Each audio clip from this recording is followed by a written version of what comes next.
Go over to Corey Bossamer. Good morning, Coach. Good How morning.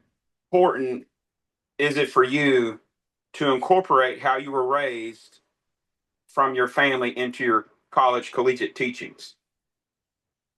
Yeah, one of my biggest kind of role models, somebody that I pattern a lot of what I do and in my coaching is comes a lot from my dad, right? Watching him being kind of a servant leader and a selfless leader.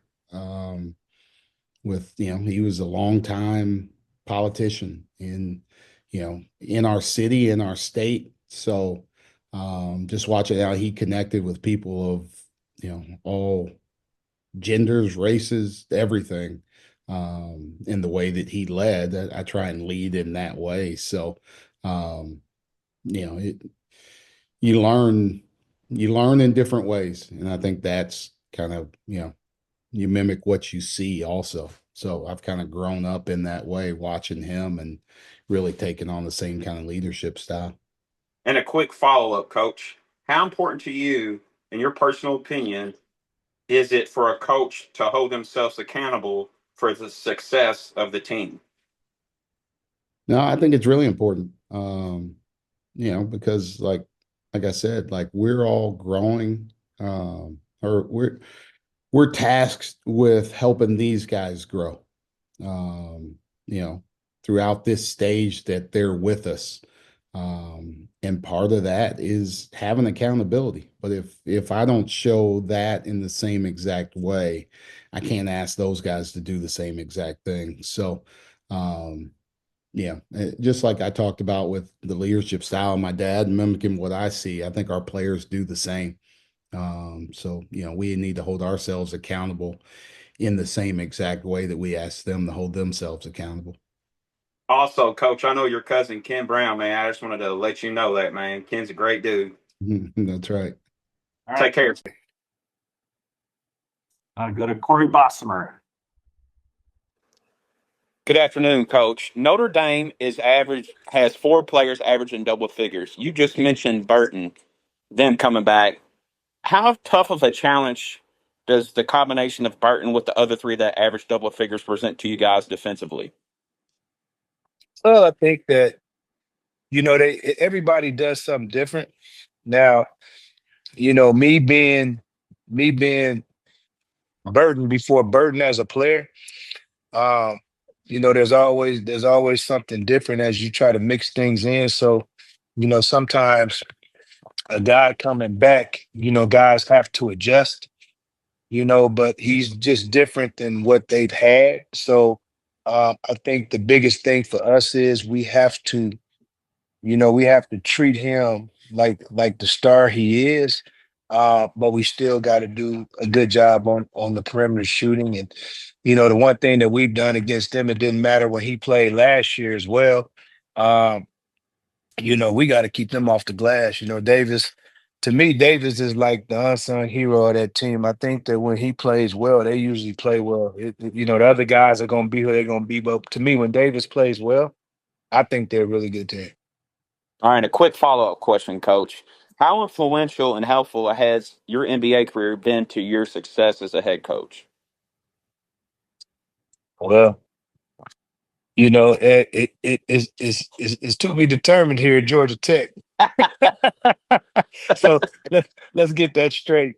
I think I think using my experience at Pacific, I think I was able to land on guys there that I probably wouldn't have been able to get, Right. being that I had an NBA background. Uh, it's crazy because it was a really good league, and when I look at the league and I still talk to a lot of coaches, the guys that were in that league, Mark Few still there, obviously. Mark Pope was there at BYU. Kyle Smith was there for my first couple years, and then Todd Manning took over for him. So you have so many good coaches, and I think that the schools that they were at compared to where I was at, I had to be kind of outside the box, and I do think that experience helped. And kept me able to compete and stay you know, in the top half of the league. Good luck, Coach. Start off first with Corey Bossamer. Go ahead. Good afternoon, Coach. Louisville has 5 players averaging double figures scoring offensively. How do you guys plan to stop them defensively? Well, we ain't gonna stop them. Maybe we'll slow them down. Right. I think first of all, Louisville did an unbelievable job hiring Pat Kelsey.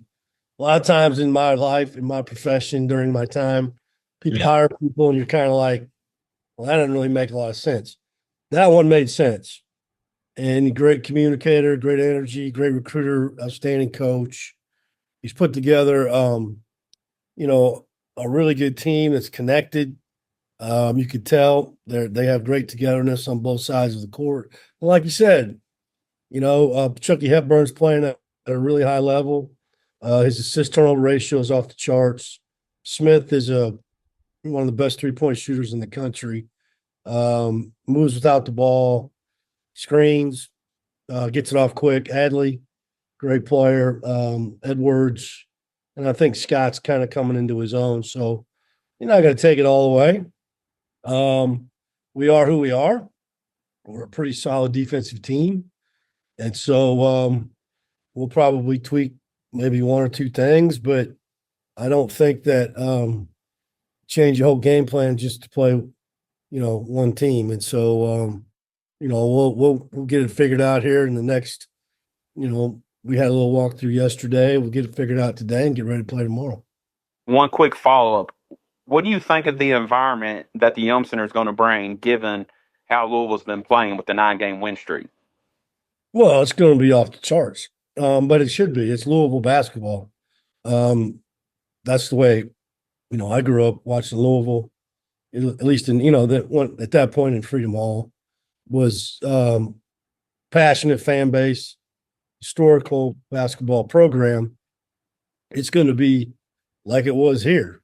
We've had 2 straight sellouts over a week, against Carolina and Duke. It was a hard place to come in and play. Here at Wake, and it'll be the same thing there, and it should be that way. I think it's one of the best, if not the best, camp college arenas in the country. It's a fabulous place, and so look forward to the challenge. Thank you, Coach. Good luck.